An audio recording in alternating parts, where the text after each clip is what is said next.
Quiero compartir con ustedes algunas ideas, algunos aportes de la evaluación formativa que en los últimos 10 años se han producido como ideas que nos permitan repensar el campo de la evaluación y en particular el campo de la evaluación formativa. La idea que les voy a proponer es compartir 10 sugerencias prácticas que un director puede pensar en su escuela, tanto para trabajar con sus maestros como del mismo modo los maestros trabajando con sus alumnos. La primera sugerencia que quiero compartir de la retroalimentación es cuándo, cómo y de qué modo decimos lo que decimos. Nosotros sabemos que la retroalimentación impacta en las personas, tanto en sus aspectos emocionales como en sus aspectos cognitivos, y no es lo mismo decirle algo a alguien de buena manera que decírselo de mala manera, no es lo mismo decirle algo a una maestra en un pasillo que sentarse con calma y poder compartir y comentarle lo que uno quiere decir. También el sentido de la oportunidad. A veces uno piensa, es mejor decirle al comienzo de la jornada, cuando sale de la escuela, un viernes antes de ir a su casa.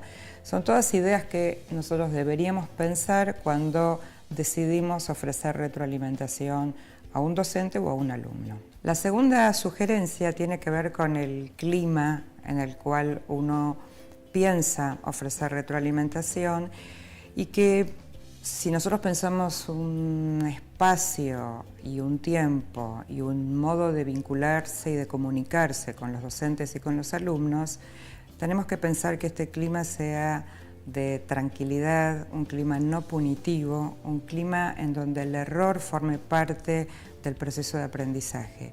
Si no, las retroalimentaciones que ofrecemos podríamos decir que caen en el vacío, no son consideradas, no se toman en cuenta. La tercera sugerencia tiene que ver con hacer explícitos los criterios, los estándares, las expectativas de logro, depende cómo sean definidos en cada jurisdicción, de tal manera que los docentes sepan qué se espera de ellos, los alumnos sepan qué se espera de ellos y estos criterios, estos modos de enunciar lo que se espera sean públicos y compartidos. La cuarta sugerencia está vinculada con la anterior porque tiene que ver otra vez con los criterios. Los especialistas dicen que sería bueno compartir los criterios con los docentes en el caso de su desempeño y en el caso de los alumnos con respecto a sus aprendizajes, porque la verdad es que cuando uno va construyendo los criterios va aprendiendo de aquello que está discutiendo, pensando, analizando. Por ejemplo, si les proponemos a los alumnos que aprendan qué es redactar o cómo se redacta un buen cuento, si nosotros discutimos con ellos primero qué es un buen cuento y qué no es un buen cuento, y lo hacemos con un ejercicio muy simple como traer muchos libros de cuentos y poner en una pila cuentos que creemos que son buenos y cuentos que creemos que son malos. Y preguntarle a los alumnos por qué están en la pila de buenos los cuentos buenos y por qué están en la pila de malos los cuentos malos. Y los alumnos empiezan a decir porque tiene imágenes, porque es corto, porque es largo, y uno va registrando estas ideas y con eso va construyendo criterios. ¿Cuál es la intención de compartir, construir, de hacer público los criterios?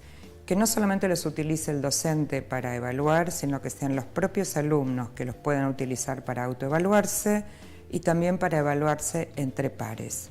Esta misma idea piénsenla para evaluar a los docentes, para que los docentes se autoevalúen y se evalúen entre pares.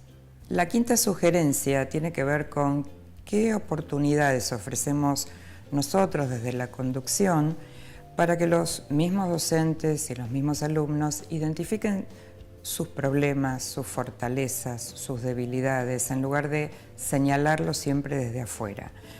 Parte del ejercicio de retroalimentación a veces es parafrasear lo que un alumno dice o lo que un maestro dice. Inmediatamente el alumno dice, no, pero no es eso lo que yo quería decir, por ejemplo.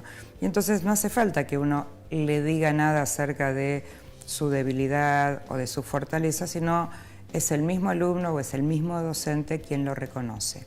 Esto esta manera, digamos, de pensar la retroalimentación, otra vez, y aludiendo a la sugerencia anterior, permite que un alumno se autoevalúe, que un docente se autoevalúe y que el ejercicio de retroalimentación no sea siempre decirle lo que tiene que hacer, sino empoderar a los alumnos y a los docentes para que ellos mismos identifiquen cómo están yendo, cómo les está yendo en la escuela, cómo están ejerciendo su rol como docentes. La sexta sugerencia tiene que ver con la cantidad de información que uno puede ofrecer en una retroalimentación.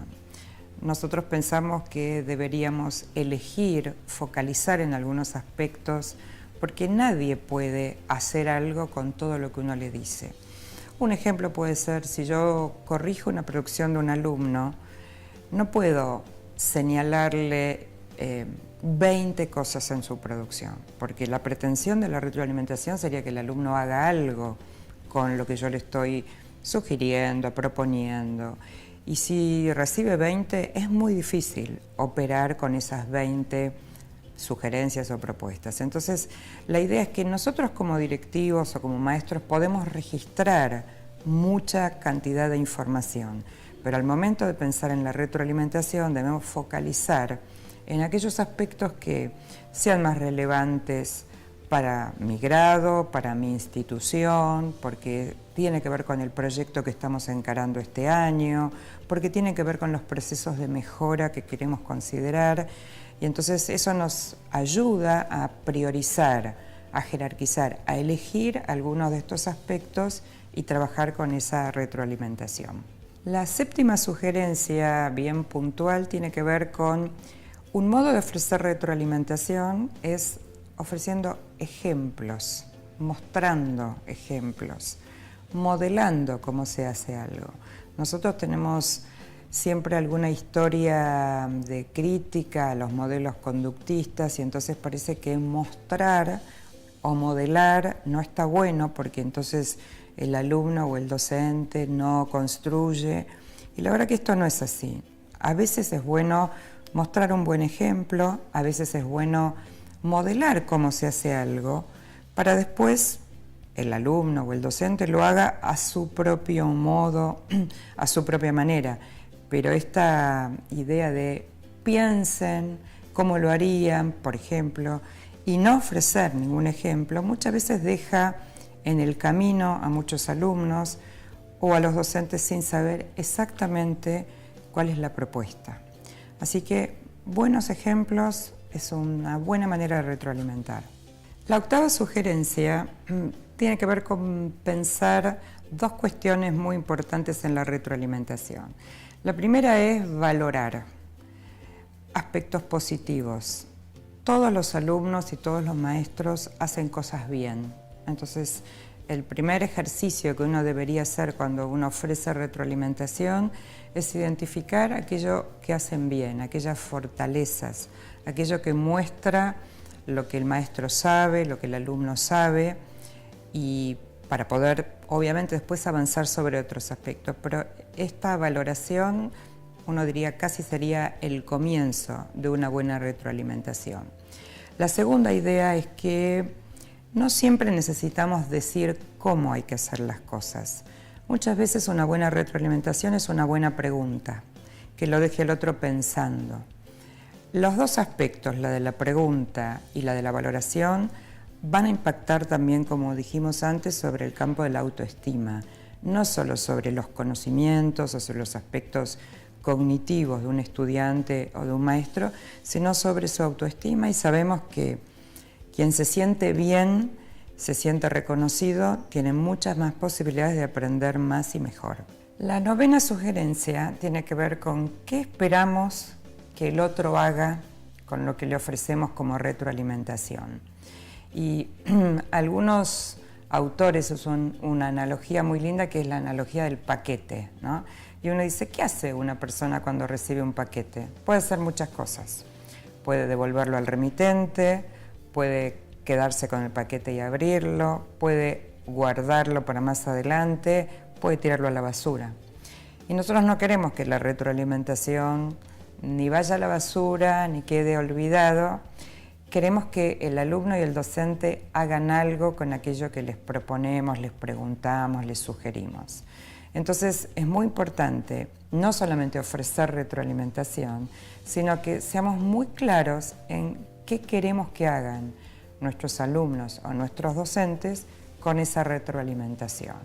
Por ejemplo, volver a escribir el trabajo, por ejemplo, pensar otra estrategia para la próxima clase, o sea, ser muy claros en el pedido.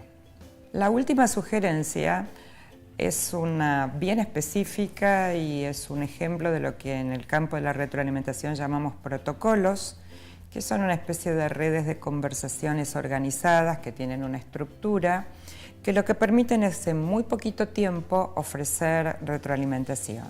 Este es un ejemplo de muchos otros que hay y consiste en 3 preguntas. La primera es ¿a dónde voy? Y tiene que ver con entender lo que dijimos al principio, ¿no? ¿Cuáles son los objetivos? ¿Por qué estoy yendo para allá? No tener claro a dónde voy. La segunda es ¿cómo me está yendo? ¿Cómo estoy yendo? ¿Qué creo que está bien? ¿Creo que debería mejorar? ¿Qué recurso necesito? ¿Qué ayuda necesito?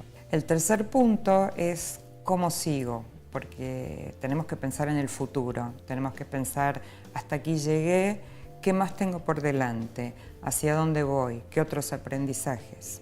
Si nosotros pensamos que este modo de ofrecer retroalimentación es un buen camino porque estamos formando o queremos formar estudiantes autónomos, queremos formar docentes que cada vez sean más profesionales, capaces de tomar buenas decisiones y seguir, como siempre, aprendiendo. En educación no tenemos techo, el cielo, uno podría decir que es casi el horizonte hacia donde deberíamos trabajar cotidianamente, de manera conjunta, maestros, docentes, alumnos, padres y la sociedad en su conjunto.